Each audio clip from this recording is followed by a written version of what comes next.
Hello friends, स्वागत है आपका राधा की रसोई में। दोस्तों, आपने मेरे दोनों ब्लॉग को बहुत लाइक किया, बहुत प्यार दिया। तो ये ब्लॉग भी उसी तरह है। और आपको जैसे पता चल गया होगा मेरे पिछले ब्लॉग में कि हम शॉपिंग क्यों गए, उसके बाद हमने मतलब जितनी भी तैयारी करनी है किस लिए किया है।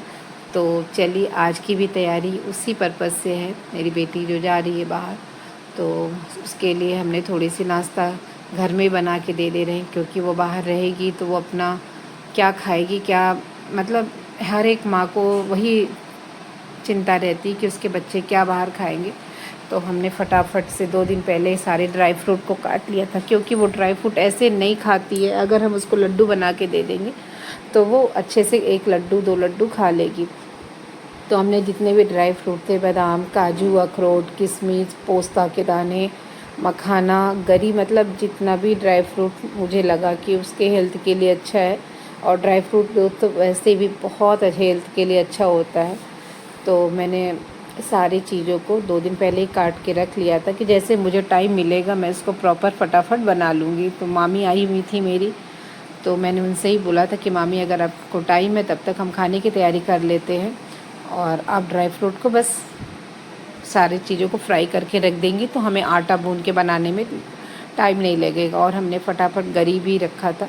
तो मामी ने बोला गरी को भी हल्का सा कद्दूकस कर दो, तो इससे खाने में टेस्ट अच्छा आता है और अच्छा भी रहेगा।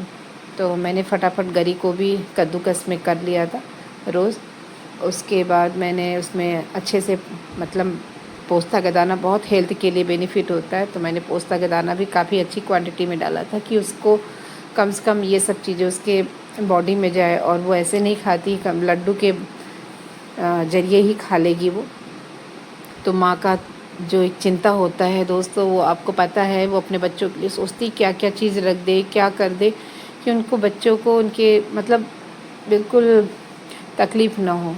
तो मेरी बेटी भी मुझसे कभी, मतलब इतनी दूर कभी नहीं गई है मेरे लिए, मतलब फ़र्स्ट चांस है। और आप समझ सकते हो कि मेरे इमोशन अपनी बेटी से बहुत है, और मुझे बहुत उसकी चिंता होती, क्योंकि 2 साल उसके जो भी उसने लाइफ में अपने संघर्ष किया है, बहुत मुश्किल था, बहुत टफ था। और लेकिन ठीक है, कर लिया उसने, और बहुत जल्दी अपने आप को रिकवर भी करने की पूरी कोशिश की, बहुत हिम्मत जुटाई।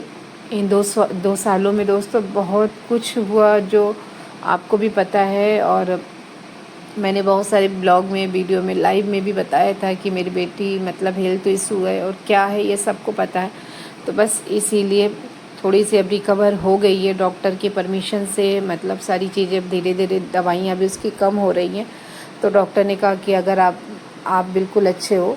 और दोस्तों, सबसे ज़्यादा मायने रखता है कि इंसान अगर वो दिमाग से अपने आप को सोच लेता है कि हम ठीक है, तो वो पूरे बॉडी को रिएक्ट करता है। तो बस यही चीज़ डॉक्टर का कहना था कि आप सही हो और बिल्कुल टेंशन नहीं लो, ये दवाई चलती रहेगी। और इससे जो तुम्हारी स्किन प्रॉब्लम है, थोड़ी स्किन की वजह से, उसके कॉम्प्लेक्शन की वजह से उससे थोड़ी सी दिक्कत हो रही है कि उसका थोड़ी सी स्किन डल हो गया है। लेकिन डॉक्टर ने बोला कि बेटा आप बिल्कुल हेडक ना लो, कोई क्या कहता है कोई बात नहीं, ये सफ़र भी आपका बहुत जल्दी ख़त्म हो जाएगा। तो बस इसीलिए मैंने उससे, उसका जो डिसीजन था कि हम बाहर जाके अपने आप को, मुझे वो अब करना है जो मैंने नहीं किया। मुझे भी इस चीज़ से कोई प्रॉब्लम नहीं दोस्तों, क्योंकि हर एक फैमिली, हर एक माँ बाप अपने बच्चों के अच्छे भविष्य की ही कामना करते हैं और चिंता भी रहती है। तो बस फटाफट मैंने, मामी ने जो भी ड्राई फ्रूट वो रोस्ट करती जा रही थी, सारी चीज़ों को मैंने देसी घी में उन्होंने भूना था। लास्ट में उन्होंने मखाने को फ्राई किया था, और मखाना भी मैंने अच्छी क्वांटिटी में लिया था, क्योंकि मुझे काट के नहीं डालना, तो उससे अगर पीस देंगे तो अच्छे से बाइंडिंग भी हो जाएगी और पता भी नहीं चलेगा। तो बस फटाफट मामी ने सारी ड्राई फ्रूट को रोस्ट कर लिया था, घी में डाल के अच्छे से फ्राई कर लिया था। दोस्तों, अभी तक आपने मेरे वीडियो को लाइक नहीं किया है तो प्लीज लाइक, शेयर, सब्सक्राइब कर दीजिएगा। बेल आइकन को दबाना बिल्कुल मत भूलिएगा, जिससे मेरे नए वीडियो आप तक पहुंच सके। तो बस मेरे से इस प्रोसेस में एक गलती हो गई थी, जो अभी आपको हम बता देंगे कि मेरे से क्या हो गई थी गलती।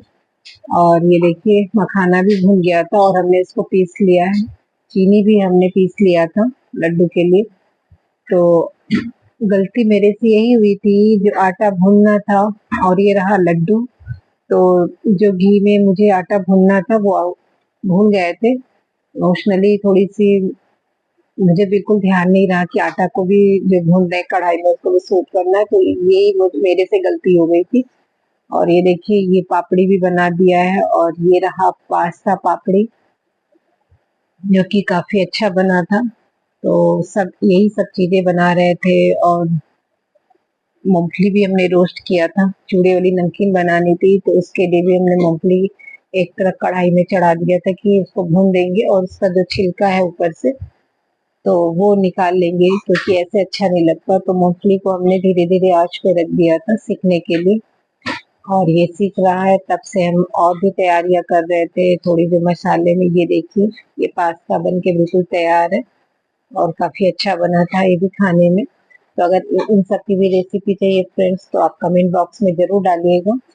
और हमने ये देखिए चूड़ा भी कढ़ाई में, मेरा मूंगफली हो गया था तो उसको हमने अलग बर्तन में निकाल लिया था और उसी कढ़ाई में हमने चूड़े को, जो चूड़ी नमकीन वाली चूड़े होती है उसको उसी में रोस्ट कर रहे थे। इधर तावे पे हमने इसमें मसाला जो डालना था उसकी भी तैयारी कर रहे थे और एक कढ़ाई में कॉर्नफ्लेक्स डाल रहे थे। दोस्तों बहुत इमोशनली सच में बहुत अजीब सा लग रहा है कभी, क्योंकि मैंने छोड़ा नहीं है अपनी बेटी को। तो आज जो पहली बार वो बाहर जा रही है, मतलब इतने लंबे टाइम के लिए, तो बहुत इमोशनली अंदर से बहुत वो हो रहा है। लेकिन खुशी भी है कि कम से कम वो अपने सफ़र को आगे बढ़ा रही है, अपनी उड़ान को पाने की कोशिश कर रही है और बिल्कुल कर पाएगी वो।